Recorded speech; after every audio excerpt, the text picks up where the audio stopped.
Once again, I'd like to extend a very warm welcome to all our viewers as we begin with our inaugural panel discussion on MedTech for the future, how today's trends will define tomorrow's healthcare and what's in the cards. Our panelists will be discussing and deliberating a lot on the current position and the future potential of India MedTech sector. What has really been the restricting the growth of the Indian medtech industry? When and how can we expect India to foray into complex and innovative medical devices? All this and a lot more. Our panel discussion will be chaired by Mr. Pavan Choudary, Chairman and Director General, Medical Technology Association of India. We are so very thankful to them for being our knowledge partners for this conclave. He's also the Managing Director of Vygon India. So once again, a big thank you to our panel chair for joining us. Let me also present to you all our panelists. A very warm welcome to Mr. Amit Chopra, Managing Director, Thermo Fisher Scientific India and South Asia. I'd like to extend a very warm welcome to Mr. Benoit, Sauveroche, First Counsellor, Health and Food Safety, Delegation of the European Union to India. We welcome you, sir. Let me also present to you Mr. Sanjay Vyas, Executive Vice President, India Country Head and Managing Director, Parexel. May I also present to you Mr. Madan, our Krishnan, Managing Director, India, Medtronic. And may I extend a very warm welcome to Mr. Kalyan, Sattaru, General Manager, Abbott Diabetes Care. Let us look forward to this very engaging panel discussion. All thanks to our panel chair, Mr. Pavan Choudary. Over to you. Thank you very much. And thank you, E.T., as well as my fellow panelists. Let me come quickly to the topic, MedTech for the future. How will today's trends define tomorrow's healthcare and what is on the cards? It's a very broad topic, but we have a very fine panel and we'll try and do justice to it in the time that we have. To do that, let me focus on the 5 main driving forces of MedTech: technology, capital, healthcare worker training, and ecosystem. And I would like the panelists to come in on these points. When we speak about technology, let's talk about innovation and R&D, from diagnostics to robotic surgery.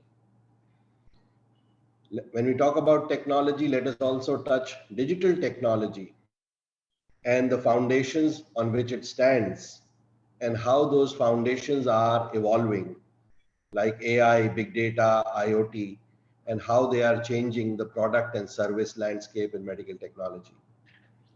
And let us also talk about manufacturing technology, because we are getting into smart manufacturing and we are also getting into democratized manufacturing through 3D printing, etc. On capital, I would like the panelists to come in from the perspective of financiers. They are big investors in India, some of them you see here, and all over the world actually. Where will the investments come from? From legacy investors, neighboring new tech like the Googles and the Apples of the world, or impact investments? And what will be the location of these investors? Whether they will be primarily still coming from foreign lands or from India also. When we speak of capital, let us also speak about the procurers, those who purchase, how the emerging requirements of health security, which came before us during COVID, how the country will adapt to them, how it will make sure that some critical medical devices are made in India. When we speak about capital and finance, let's also speak about payers. Will they demand greater transparency, and how will the industry meet these demands? And the insurers, when we speak of payers. When we speak of skilling, I would request the panelists to come on how healthcare worker training is going to change and what impact it will have on the emerging contours of the market. And finally, when we speak of ecosystem, I would request you to speak about the regulatory piece, the infrastructure, technological ecosystem environment, financial environment, ease of doing business, etc. So this is how I would like to context this discussion, and I request now first Kalyan Sattaru to come in and tell us how is technology making an impact on the way people are managing their health or will manage their health. Kalyan. Thank you, Pavan, and thanks, PT, for this opportunity. And really nice to be part of this panel. Looking forward to an engaging conversation. To your question, I think technology is giving people the confidence to manage and improve their day-to-day lives with dignity. And this is, we have seen it happen in fintech. We have seen it happen with many of the other aspects of life, and we see it increasingly ready to impact the healthcare as well. So to give you an example, at glucose monitoring for a person impacted by diabetes, I think a few years back was always about pricking fingers, drawing the blood sample and testing. And the three parameters used were, let's say, fasting, postprandial, and HbA1c. HbA1c would always tell you what happened in the past. But with technology like freestyle lead weight, which we have revolutionized glucose monitoring globally, we have millions of patients, people with diabetes positively impacted, and we have launched the same in India. And how this helps is it's a sensor on the body, which doesn't require a prick every time you want to check your glucose. It gives you a 24-hour glucose profile and basically empowers the person to know the impact of their diet, their lifestyle, and medication, and on their glucose values. This will also, at the same time, positively prevent and delay complications. This is being proven globally, and we are therefore doing the same. So what we are looking at is innovative technology like freestyle lead weight today ready to provide people with diabetes the opportunity to positively influence their lives, where they can live a life with dignity, a life with measured choices, and at the same time, through active monitoring, delay their complications. So these breakthrough innovations will make life simpler and help them lead a full life. So that's from me. Absolutely. You've spoken about a general trend also towards non-invasive diagnostics, which people far prefer than being pricked by a needle. And also chronologically, the 24-hour cover, which your product is going to give. Fantastic. Let me come to the digital side. All this, the digitalization space, Benoit, this is leading to digital therapeutics. And now it is becoming very important for us to collect, analyze, and share our data for the benefit of the patients in the right manner. So what global experiences do you have to kind of tell us how to guardrail our research and development in this space? Benoit. Thank you, Pavan. First, I would like to echo the words of the Secretary of the Department of Pharmaceuticals by stating that India has a cutting edge, on the future of MedTech, because it will be shaped by the digital revolution. We know that there will be more and more software elements in the medical devices, but also, as Kalyan mentioned, connected devices using, for instance, Internet of Things and connectivity will be generating a lot of data. And this data will be leading the revolution if we manage to create them and process them in the right way. And that's where it is very important to have the correct environment on this. First, we need technically to store and retrieve this data. Storage is about data centers, and we know that India is already pushing for the creation of data centers. Here in the country, to be sure that we have enough space for it.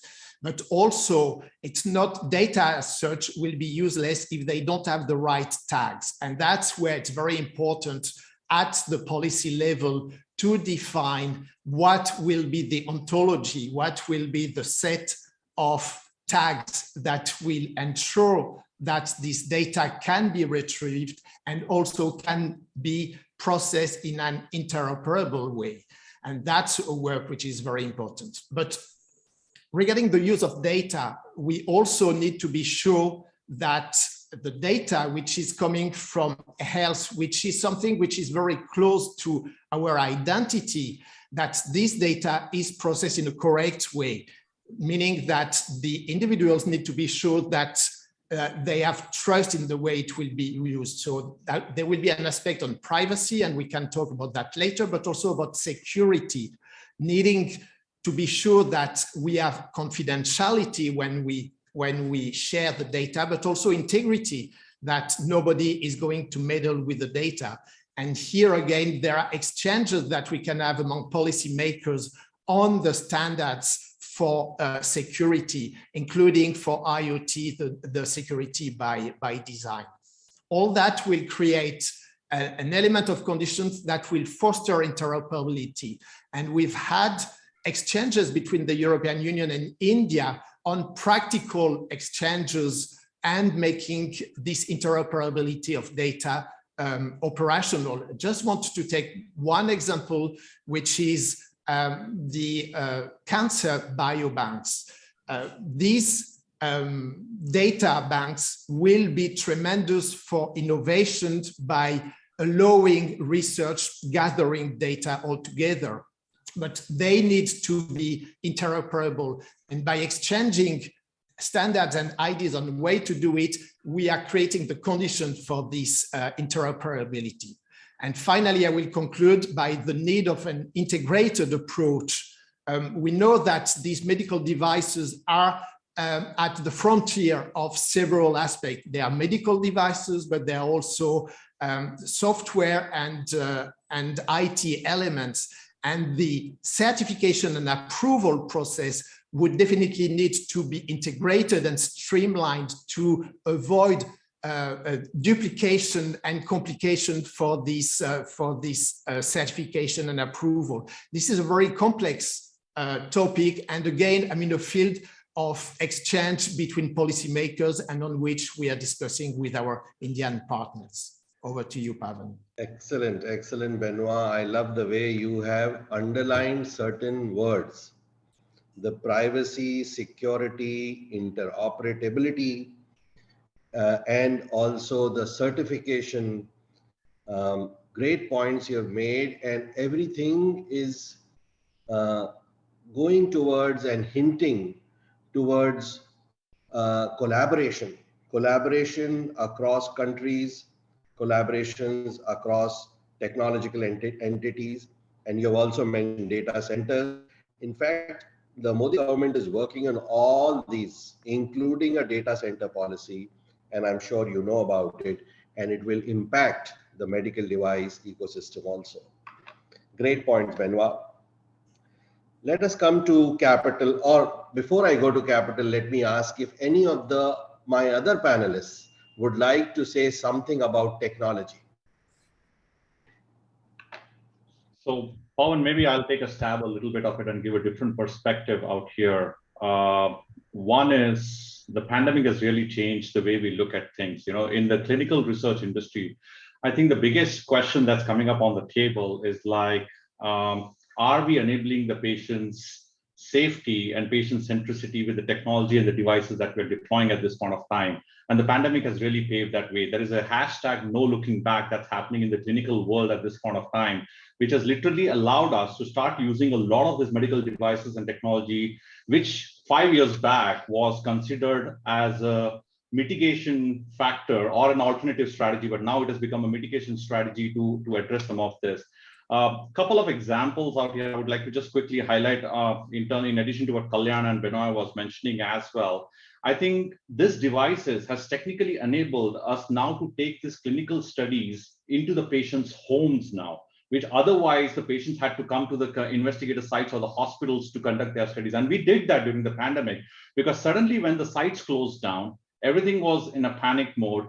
Patients' safety was at a risk. There were patients who are going through oncology, hematology studies. At that point of time, how do you ensure that they continue the medication adherence? And this is where the devices helped us with things like data collection, the diagnosis, real-time diagnosis of some of the data that could not have been collected otherwise, the patient coming up to the investigator sites, the analysis and the conduct of a risk-based monitoring. All of those factors put together has further enabled us to retain the patients, but also ensure the medication compliance of these patients while this whole pandemic was going on. And that's where the technology has played really a major role at this point of time. I just believe that digitization of healthcare is actually paving a new way and modernized way of patient experience. I think this industry was, I would say, as compared to many other industries, if you still remember when I was a kid, whenever there is a new music album that's used to come in, we used to run to the store to buy a music cassette. But today I see my daughter just asking Alexa and Google to play music. And that's exactly what's happening to the life sciences industry at this point of time. It's the digitization of the patient experience. And that's what I wanted to bring on the table. Pavan, if I can. Go ahead, Amit. Go ahead, Amit. So pleasure to meet with you again, and thank you to you and ET for the opportunity. I just want to add that, during the pandemic, what we have seen is an unbelievable acceleration in innovation.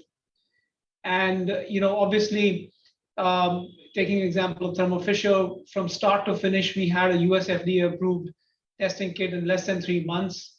We scaled it up to 20 million tests per week within a matter of 3 months, and we brought innovation to India, where we developed an India for India kit and launched it within 3 months from Bangalore. So unprecedented innovation and scale up. We have seen the same happen with vaccines, right? And we have seen huge collaboration from academia, governments, private sector in bringing an unprecedented scale technology to deal with the pandemic. And I think the only point I'm trying to make from this is that as we look at the future, the importance of proactive investments in scaling our capabilities as a country, as a society for science is, I think, something which is clearly a lesson learned across the world. We could do this because we had capabilities which we could harness.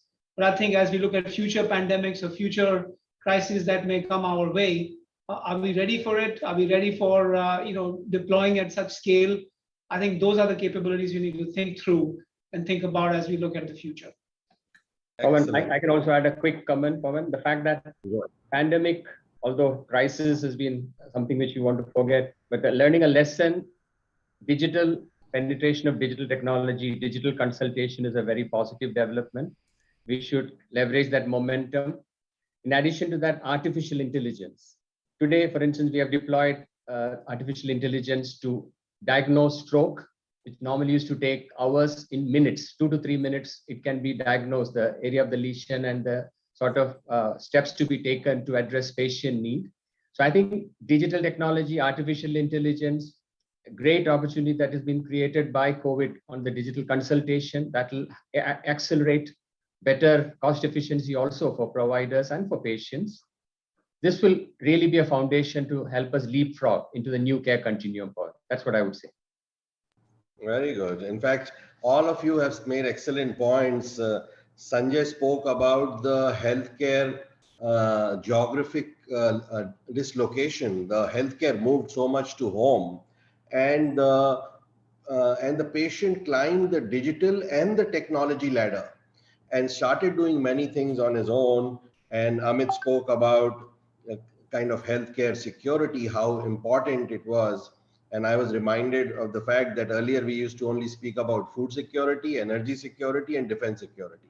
Now we speak of healthcare security also. And the AI piece, which you mentioned, Madan.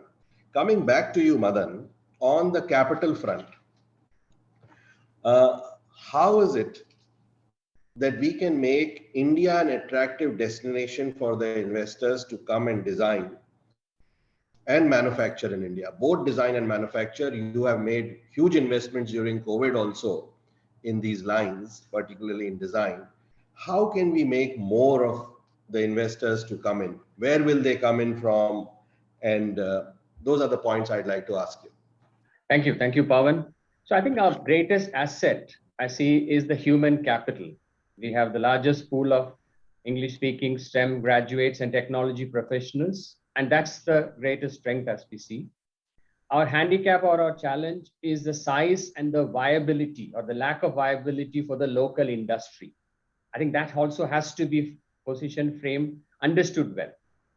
Now, the objective, to answer your question, would be to ensure that we play a bigger role in the global value chain, in the global supply chain and value chain. And that's where R&D comes to have an even more important place than even manufacturing or even before manufacturing.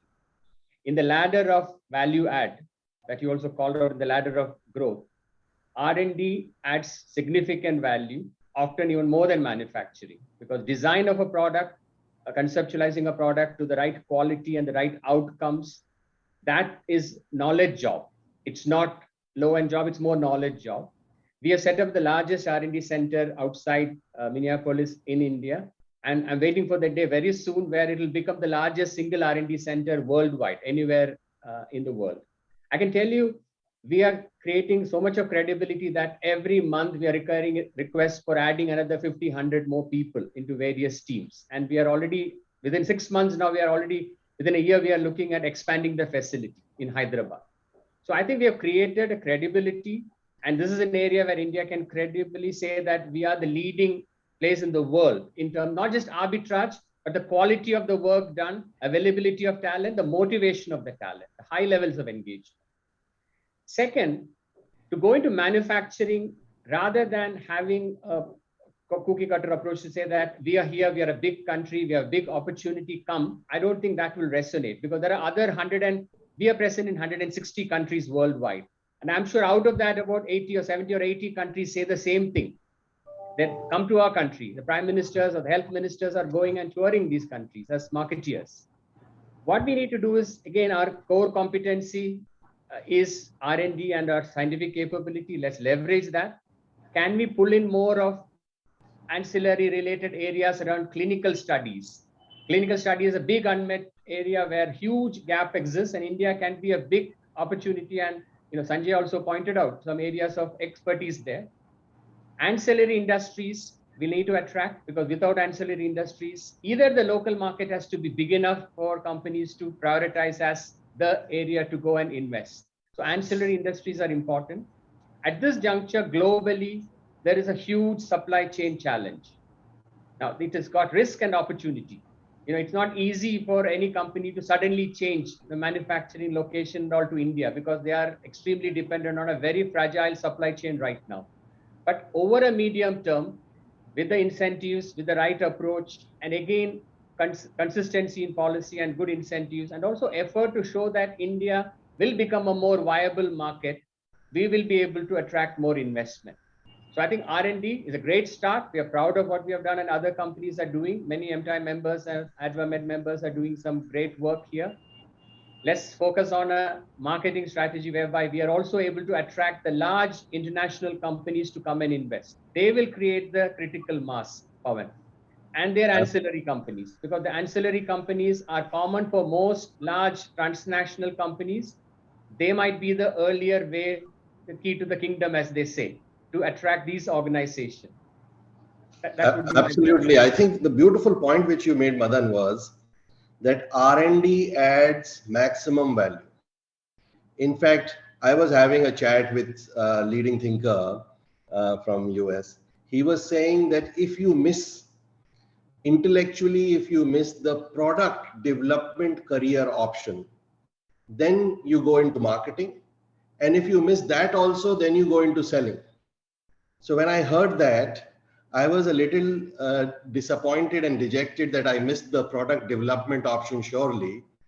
And I had to settle with the other two. But your speech also gave me some kind of relief that even prime ministers of the world are marketing and selling their destination. So I think I'm not in such bad company.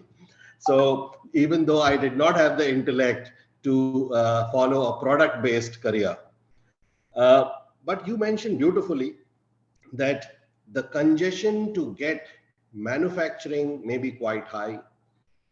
Research and development, because of the sharpness of our manpower, may be an easier place, lower hanging fruit. Clinical studies also could be a lower hanging fruit. And ancillary industries have to be developed. And those companies which are already there in India, they can diversify or bring in greater investments. So they have to be well handled, and so that they are encouraged. Like, for example, Foxconn has been encouraged from starting making only Apple mobile phones. Now they are getting big into chip making. And similarly, you also have gone in from one center to a much larger center in the last couple of years, and which you also say is growing. Sanjay, would you like to come in on the clinical studies piece which Madan mentioned? Yeah, I think it's an interesting point. And when I moved back from US to India, one of the biggest challenges that I saw was at some point of time, 7 to 8 years back, when the DCTI regulations and there were some challenges in the research industry out here. India lost a huge opportunity on a lot of the studies that were being conducted locally, both on medical devices front, but also on the therapeutic fronts as well. A lot of that went to China, to Korea, to Australia, and not because of the fall, but I think our regulations were not that great. Honestly, the 2019 regulations, the revised regulations that came in from a research and development perspective has literally changed the landscape of India and has put back India onto the same par as the US and Europe at this point of time. The ecosystem is so strong, and I completely agree with Madan at this point of time. More and more companies need to come forward to start looking at research and development and doing more clinical study conduct around medical devices, because that's a huge opportunity that lies out here. I do believe that the clinical study market in India is on a trajectory which is probably going to shoot pretty strongly. But as I said, it needs a tandem effort from all the industry leaders at this point of time to start looking at that R&D factor out here. Great. Amit, let me come to you. In terms of procurement and payment models, we are discussing the capital and financing. Procurement and payment, how these are going to change as activities. How would you like to gaze into the crystal ball this side, Amit? Can you elaborate the question a little bit, Pavan? So procurers, the people who are purchasing, whether it is government or private hospitals, how are their lenses going to change? And what will be the impact of reimbursement, or how the reimbursements, insurance piece, etc., is going to change? Any thoughts on that? So from the perspective of an MNC like Thermo Fisher, right? So I'm speaking from a lens. Please do keep that in mind. The one thing we have to understand is that we are absolutely committed to Make in India, and we within our industry we have the largest manufacturing footprint in India. But as Madan said, it is almost impossible for a large diversified MNC to manufacture everything in India, because the market size for many of these products is not, the scale is not justify the kind of investment. And if you learn from other industries, right? If you look at, we talked about semiconductors or mobile telephones, as the market scales up, manufacturing becomes more viable. If the market hasn't scaled up to a point, companies like MNCs prefer to manufacture in centers of excellence where they can achieve the scale and economies. When you look at procurement lenses of Make in India, I think there are gray areas where the Make in India regulations or restrictions could deny Indian customers from top tier technology, right? A great example is perhaps we saw that in the devices industry a few years ago when we had price capping for stents, and many of the high-end stents were actually withdrawn from the country. Similar, conundrums and issues exist with R&D technology. They exist with some of the other devices or some other niche technologies which are required, where you may have solutions in the country, but those solutions may not be what the country needs or may not be the best solutions. And therefore, one needs to distinguish and have the ability to, separate out what really is deserves to be, incentivized, and where we still need innovation and technology from outside. I think there has to be somewhat of a clarity of thought there that is coming in, but I think it's somewhat a little bit of blanket approach has been applied so far. So definitely that's one area. In terms of insurance and coverage, I think a lot of work needs to be done because clearly newer techniques, newer technologies, methods of diagnostics are evolving and emerging very rapidly. And if that education is not created in the ecosystem, then you will have a real big challenge. Let me give you some examples. For example, if you look at precision medicine or precision diagnostics that's being done for oncology using gene sequencing, right? Or if you look at many other areas of treatment like cell and gene therapy, which are evolving very dramatically in the country. Eventually, in the next 3 to 5 years, these will become standard of care. But till the point they haven't become standards of care, how are we going to have insurance cover these areas of treatment and diagnostics? Because right now they are not. So clearly a lot of work needs to be done as the country is leapfrogging from covering the basic needs to much more advanced technologies. I think the insurance part certainly needs to keep pace. Great. So basically you are saying that greater transparency in pricing, etc., may be required, but at the same time, the government has to nuance the method through which it seeks that transparency, so that it should not so happen that it takes away the initiative from that segment, or kind of inadvertently, with good intentions, hurts those who comply more to the letter and spirit of the law. This is what you wanted to say regarding the price control on stents. What I wanted to say was, and stents was just an example. What I wanted to say was that we should not be depriving our country of great technology, right? And there has to be a nuanced approach here. That, of course, there's a basic price capping, and we don't want profiteering or misuse or any unethical practices. But at the same time, we should also be clear that there are great technologies and treatments and diagnostics available, and how do we bring those to our country in a transition period when they are not available in mass scale, so you don't have the volumes and to bring down the cost, but at the same time they are important.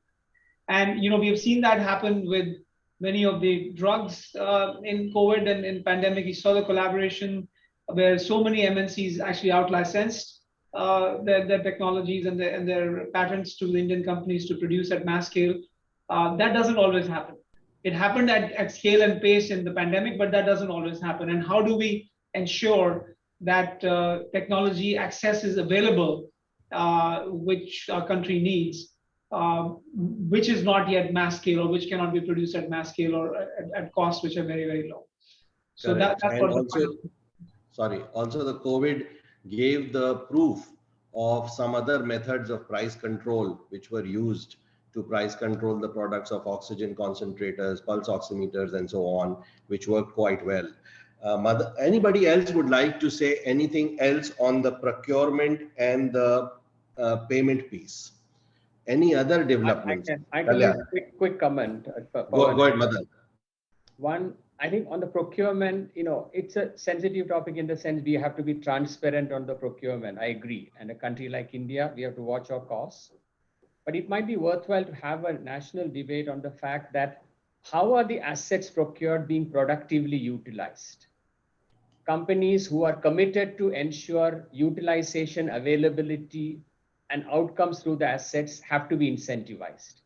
When we go to some medical service corporation, go downs or hospitals in the public sector especially, you see tons and tons of material lying around, not supported, not activated, not working. So this L1 is a concept which is established in India. But how do you bring a health technology assessment, health economic into the procurement space and ensure that organizations who are having a full total cost of ownership and full visibility of the functioning of the device or the capital equipment and the productivity and reaching the right outcomes are preferred over the organizations who do not provide this stewardship and hand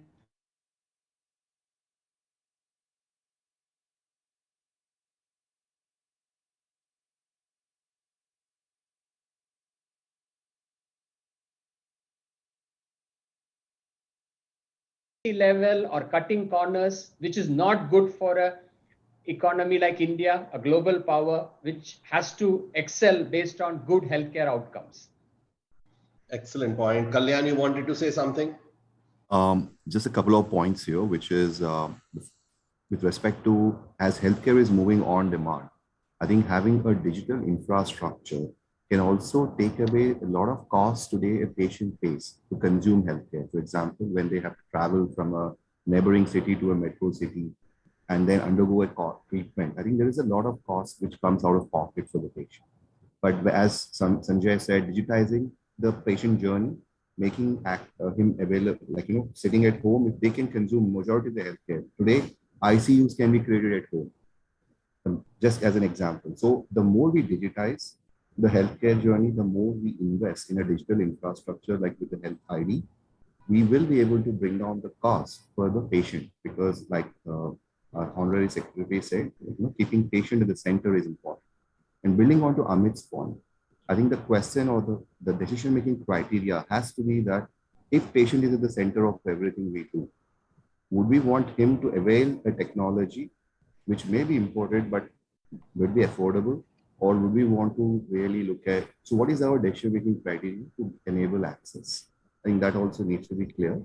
The third point is putting everything under, let's say, government e-marketplace. I think that's something which we have said will come up. There are still multiple sourcing activities happening all across, which consumes a lot of time, energy, and all. Can we bring all of that under an umbrella like government e-marketplace, which will enable the government part? So that's the part.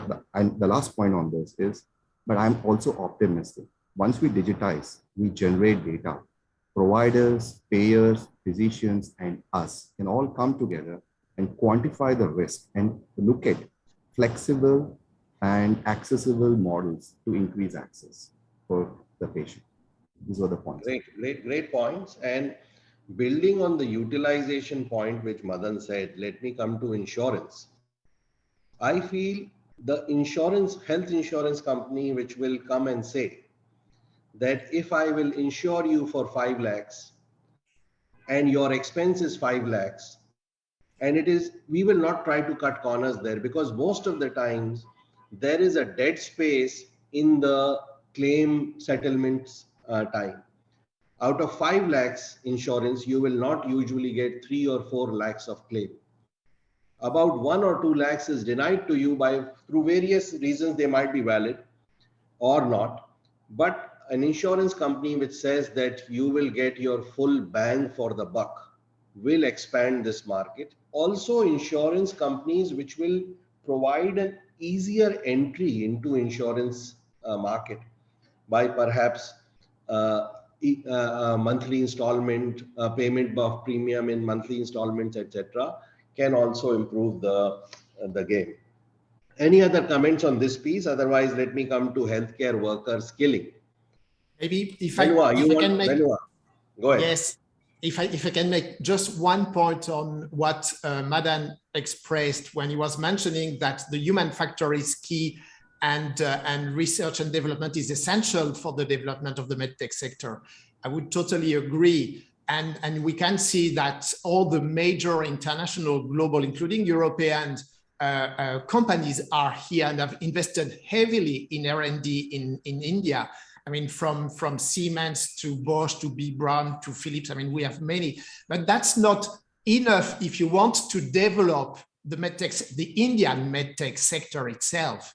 We need also to find the way to promote the investment and the development of the Indian sector. And one way that I find really interesting is actually the co-creation or co-development.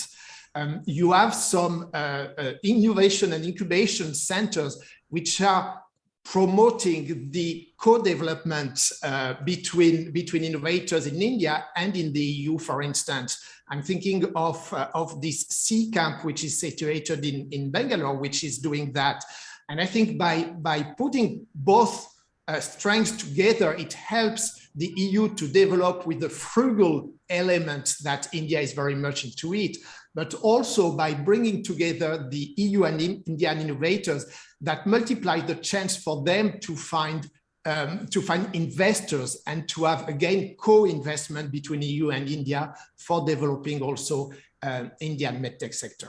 Over. You're very right, Benoit. And MTaI has been involved under the leadership of the DOP on a R&D policy draft, and I'm sure it will be coming very soon.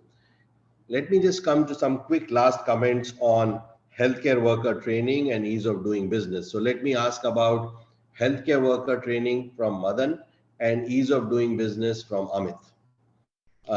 Madan. From a capability build, I think in a humble but in an honest manner, it's fair to say that almost all of the high-end technical capability among clinicians, surgeons, and hospital staff have been created by the MedTech industry. I think there's no need for any lack of humility to say that. We should be proud of what we have done, because a clinician coming out of a medical college or in a teaching institution, unless the person is a fellow or somebody who's done a super specialty, is not exposed to the most advanced technological platforms. Industry is doing an admirable role of training, educating these clinicians, surgeons, and healthcare systems. And there is a huge difference, Pavan and team, we know between, let's say, there's no medical rep in healthcare or technology industry. Many of our people scrub, get into surgeries, guide the surgeries and the procedures with the highest level of precision. I've seen some of my senior medical therapy specialists going into a clinician's room and the doctor or the surgeon getting up in respect. That's the industry we are in, and that's what we should be proud of. Now, the curriculum has to be made more practically oriented. Kalyan can relate to it. MBBS doctor, my brother, sister are doctors. They come out of medical school, and if they study 2 days of diabetes or 1 day of diabetes in 5 years, that doesn't teach them to do anything about diabetes, correct? Similarly, so practical orientation, collaboration with industry, how things are changing. Dr. Paul, visionary Dr. Paul, is now doing a lot of focus on increasing seats for DNB. So I think we are open as an industry to engage further to see how we can help develop the curriculum with our global experts and our clinical capability. We are also tying up partnerships with engineering colleges. Again, we signed a partnership with the government of Kerala in terms of how do we take internships, people at engineering and other institutions into healthcare worker training programs, into internships, into how we can co-create and curriculum development and support them. And with Telangana, there is some program in place. So I think I'm sure most companies are active in this space. We have to work together, make the curriculum relevant for the needs of today. And what is also want to call out that the Uniform Code of Medical Device Promotion Practices, UDP-DMP, I would fully support it, but we need to ensure that we don't throw baby with the bathwater, as the English saying goes, correct? We have to retain the clinical and the training part of it. We have to ensure that the training capability development is maintained. We have to root out unethical practices. We have to bring more patient centricity, but the training element, we should reinforce and even give more incentives rather than more punitive measures around it. That's what I would say, Pavan.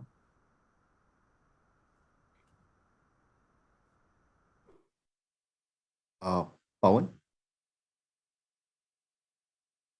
Okay, I think while Pavan comes back, I just want to add on to what Madan has shared. That again, I think digital does offer a significant opportunity for us to scale up the training and capability building for us. So training on demand for all the paramedical staff, strengthening primary healthcare is the foundation on which the healthy economy is built. At the same time, the challenge which we anticipate is that this needs to be a top priority because many of them like me build the skills and at the same time need to also be suitably recognized because there is a fair amount of though the consumer wants healthcare on demand, the healthcare professional, it also means the healthcare professional needs to be on demand. So what are the various commercialization models, monetization models? I think all these also will become important to look at the overall ecosystem, which will give the necessary motivation to upskill and adopt technology. That's the only other point I wanted to add to what Madan mentioned. I think Pavan also had this question. Looks like he has some technical issues, but he wanted to talk about ease of doing business. And let me just make a couple of quick comments, and I'll request the other panelists to jump in. From my perspective, three layers of ease of doing business. Pavan, I think you're back now. So I was just going to talk about ease of doing business. I think you're on mute.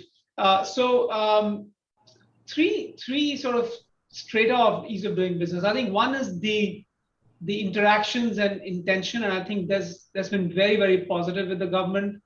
You do feel welcome to the country. There's very close interaction.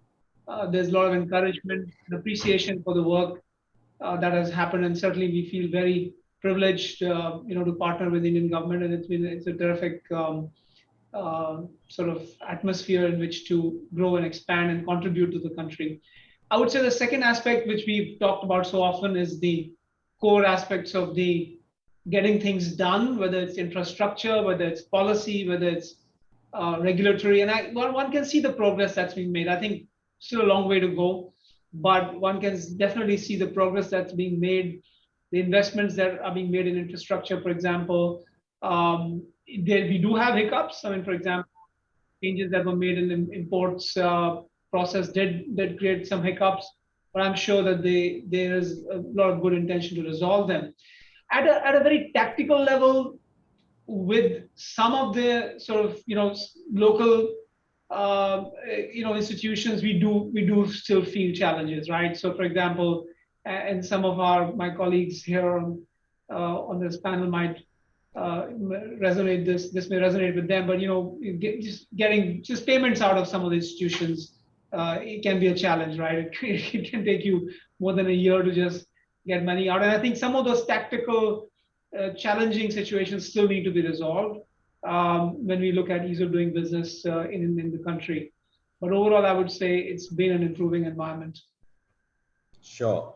And I would also like that ease of doing business should be done, the study should be done sectorally. In which sectors it has improved, how much, that will help us track our progress. Sorry. Coming to the close of the session, let me close on what Madan said. We are all aware, and he said that let us not be modest about our achievements. So the competence and the character piece, which many of our companies have demonstrated, has helped the market expand. In fact, Madan said that the market exists because of the training that we have provided. And I'm very convinced about that. Every day, over many decades, we have seen this happen. So the competence and the character is there. The cash is also there. There is the ability to invest in this sector from the legacy companies, which are all here, also from new tech and impact groups. And I'm sure this sector, under the leadership of our Prime Minister, DOP Secretary, DOP Minister, is really going forward. And I would also like to thank what looks clearly like visionary ministers, from one of who joined today, the DIPP minister from Madhya Pradesh. I'm sure we are going places. Thank you very much, panelists, for discussing this point, this very large topic in such a telegrammatic code, and from the four main driving forces and the crucibles of change. You've covered very well. Thank you very much. Really enjoyed being here with you all. And on that note, I pass it back to the anchor. Thank you so very much, Mr. Choudary. It's been a pleasure having you here as our panel chair. I think nobody but you could have put it together so very well, getting varied views from our very, very diverse panelists right here. And a big thank you to Mr. Chopra for stepping up and weaving it together in the end. You know, some absolutely fantastic thoughts coming from you. I'd also like to take this moment and thank Mr. Benoit, Sauveroche, Mr. Vyas, Mr. Krishnan, Mr. Sattaru, and of course, Mr. Chopra. All of you shared some great views there, and coming together is really what the industry needs at this point to make accessible healthcare possible for everybody across the globe. So thank you so very much for joining us for our inaugural panel discussion. And let me once again encourage our viewers to stay tuned throughout the day. We have some very special speakers joining us, industry veterans taking up some absolutely fantastic space right here on this virtual platform. I'd also like to encourage you to join us in the experience zone, connect with our partners in the partner booths. In fact, at that front, we'd like to bring to you a lot more about what Abbott is. Let's take a look at this video, get to know more about them, and then connect with the team members in the partner booths. Let's take a look. Dignity. This thing you can neither see nor measure, but that demands the return of small moments that illness attempts to steal. Dignity demands a simple device that repairs your heart valves so you can get moving in no time.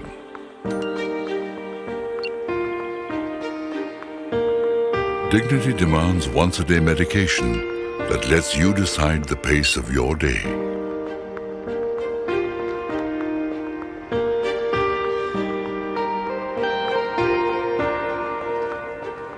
Dignity demands technology that lets your heart stay connected to your doctor, so you know it's beating as it should.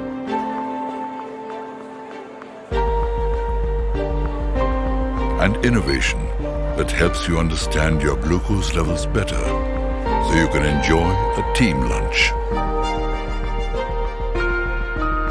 Dignity demands reliable COVID-19 test results in minutes, because we all need an answer to move forward.